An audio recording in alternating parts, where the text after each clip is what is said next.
Hello inspiring designers, my name is Mind V and welcome to the second episode in the multi-series of Becoming a Designer. Today's episode is titled Rastering and Vectoring and is all about getting started in your programs. Let's get right into it.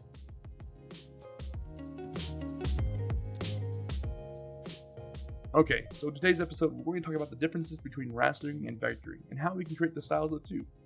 This is going to be a shorter episode compared to the first one, so if you have not watched the first one, I highly recommend you take your time on your day to watch them. These videos serve as quick information that you can take in a matter of minutes that I have learned or are currently learning in college, or by self-teaching. Let's get right into this information. To start off, there are two types of image files we use in the design world. While these terms may not be used between you and a client, you may run into times where people may want a vectored or rasterized image as a preference. For example, a website designer may ask that the logo on a website fall into the class of a vector, and an image of a product on the front page should be classified as a raster. We're going to go over raster first, as this is the easiest concept to get a hold on first. Rasters are images made completely of pixels. These are known as bitmaps. Regardless of the size of your image, there's a set of individual pixels that make up the image. If you zoom into that image more and more, the more blurry the image will get. This is because the image is made of pixels that blend together. And due to this, each individual pixel is a different color. This means that if you scale the image up or down, it will lose its quality and will look bad. Rasters are better to use for photos as they contain more colors and allow the color difference to be a lot smoother and nicer.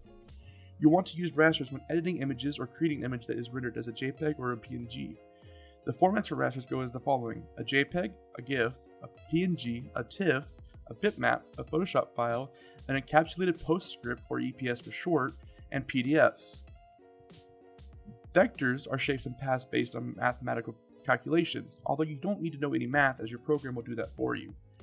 Vectors are accurate and fine cut with little to no blending unless you individually specify the blending through shapes. As these are accurate, they can be scaled to any size without them losing any of the quality in them, and that is known as the term lossless. These can be printed at any size and resolution so that they don't have to be perfectly exact. Vectors can also be easily turned into rasters, making them easily the best option if you're able to do it through vectors. These vectors can be formatted to AIs, CDRs, SVGs, EPS, and PDF files. Just like episode 1, it's important to know the difference. For example, if you want to be a branding focus, you're going to want to use vectors to create a logo in a program like Illustrator. If you're doing marketing, you're going to want to focus making mockups as a rasterized format in Photoshop.